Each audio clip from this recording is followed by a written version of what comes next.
السلام عليكم ومرحبا بكم في قناتنا قناة الشيف المطبخ.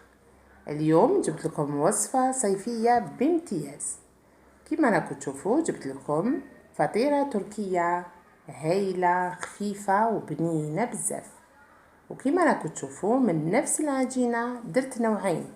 درت الصنف الأول اللي هي فطيرة كبيرة الحجم أي عائلية، والصنف الثاني درت لكم مملحات صغار اي انديفيديوال.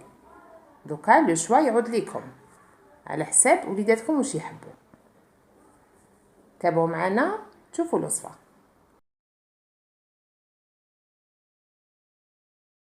نروحوا لطريقه تحضير العجينه. واش نسحقوا كاس حليب دافي، نسحقوا 2 كيسان فارينه، 4 كاس زيت، وملعقه اكل خميره خبز، ملعقه صغيره سكر كما راكم تشوفوا في اليد تاعي ندير فيهم.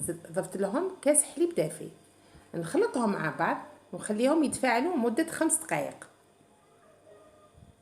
هامليكم تفاعلوا. دوكا نضيف لهم 4 كاس زيت، نخلط بالفوي، ونضيف لهم كاس فارينه، نخلط مليح بالفوي،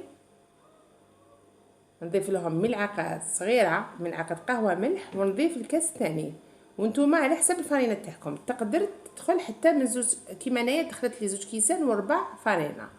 هاي ليكم طميت العجينه تاعي خليتها دوكا تتفاعل، خليتها تخمر. نروحوا من جهه اخرى للحشوه. واش نسحقوا بصله كبيره مسكرفجه، 3 سنينات ثوم، صدر دجاج مقطع اوندي، فلفل حلو مقطع صغير، حبه قرعه مسكرفجه، حبيبه طوماطيش مسكرفجه، وجبن مبشور. دوك نروحوا طريقه الطهي. ندير قطيره زيت في المقله تاعي، ندير بصله تاعي ندبلها شويه، نخلط دو طون زون طون. فوالا دوكا زدت الثوم وزدت الدجاج تاعي. دوكا نقعد نخلط فيه حتى هاوليكم تغير اللون تاعو ولا ابيض. في هذا الاثناء نزيد له الخضروات تاعي، زدت القرعه المسكرفجه والطرشي والطوماطيش على جهه درتهم. فوالا دوكا نخلطو مليح، ودوكا نبدا نتبل. درت الملح كما راكم تشوفوا، ما تكثروش الملح على جال الفرماج.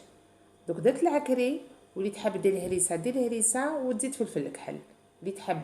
على بالي بلي احنا الجزائريين نحبوا الماكله يعني المسكه. فوالا دوكا نخلط كامل المواد يعني الخضروات تاعي مع الدجاج. فوالا دوكا واش ندير، نجيب غطيوه نغطيها ونخليها طيب لي على نار متوسطه. كي نشوف الدجاج تاعي طاب لي والمرقه تاعي نشفت لاصوص اللي تلقها الدجاج والخضره تاعي، في هذيك الاثناء نطفي الفرن تاعي ونخليها تبرد الحشوه تاعي. هاي ليكم راني غطيتها وخليتها طيب. هاي ليكم شوفوا كما قلت لكم هي نشفت وكل شيء طاب. دوكا نروح للعجينه تاعي. نوجد سنيوه درت لها ورق الطهي. فوالا ديكازيت العجينه تاعي. فوالا نعاود نلمها كامل، نقسمها على 2 كما راكم تشوفوا حسب الصوره. دوك واش ندير، نجيب لا فارين تاعي نسوبودغي لو بلون دو طرافاي تاعي، نحط العجينه تاعي نضمها مليح بالفارينه باسكو قلت لكم عجينه طريه. دوكا نحل بالحلال السمك رقيقه، حلوها رقيقه علاش لاخاطرش فيها الخميره باش ما تطلع لكمش بزاف، باش ما تجيكمش شغل خبز. فوالا راني جبت السنيوه تاعي طرحت عليها العجينه. دوك نسوي مليح العجينه في السنيوه تاعي كيما راكم تشوفوا. نسقم مليح نسوي الاطراف. دوكا نجيب سكين ونقطع كامل الاطراف تاعي ندوز عليهم كيما راكم تشوفوا حسب الصوره. الحشوه تاعي راهي بردت. دوك نيطالي الحشوه على العجينه تاعي، نيطاليها بطبع ونأكد لكم الحشوه راهي بارده باش العجينه تاعكم ما تتقطعش. راني جبت الجبن طاري، هذه يعني تقدري تتجاوزيه، بس احنا تعرفونا نحبوا كامل الاجبان. صافي كي ديروا الفرماج تجي بنينه. فوالا ودوكا راني درت شويه من الجبن المبشور وخليت شويه للتزيين. هاي ليكم. ودوك نعاود نسوبودغي ونجيب الطبقه العلويه تاعي. النص اللي خليته تاع العجينه راني حليته بالحلال نفس الشيء نحلوه رقيق كيما راكم تشوفوا. شوفوا دائما هاد لاصوص ديروها باش ما تحصلوش كي تكونوا حديروا الطبقه تاعكم، تقيسوا العجينه السنيوه العجينه.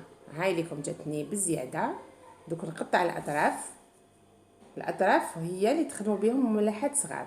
تقدري حتى ولا خلاصت لك الحشوه احشيها غير بالفرماج، هذوك المملحات صغار معليش، على بالكم بلي كامل نحبوا الجبن وتجي هايله وبنينه. فوالا شوفوا مليح واش راني حندير دوكا نسوي مليح بالاطراف الاصابع تاعي، نسوي مليح الاطراف باش ما تطلعليش الطبقات العلويه، باش يقعدوا متلاصقين الطبقه العلويه مع السفليه. فوالا هكذا. اونتر طون انا الفوغ تاعي يسخن على 180 درجه، نشعل غير من التحت نطيبها مليح. كي تشوفوها حمارت تشعلوا واحد 2 دقائق ولا 3 من الفوق. هاي ليكم جبت دوكا السانوج اللي تحبت لي الجلجلان، انا غشيتها واني حندخلها الفوغ تاعي. هاي ليكم المملحات الصغار اللي قلت لكم عليها، واني قطعت لكم والجبن اللي خليته للتزيين كي تجبدوها بالفوق ترشوه بالفوق كيما راكم تشوفوا. فوالا اني قطعت لكم منها باش تشوفوا جات هايله. شوفوا الطراوه والبنه ما نحكي لكمش، جربوها وما تندموش، وردوا لي خبر في لي كومونتير بيان سور، نستناكم. شوفوا جات هايله، قد ما نشكر ما نوفيش. وما تنساوش ديروا جيم وتابونيو، وما عليا غير نقول لكم سلام الى الملتقى.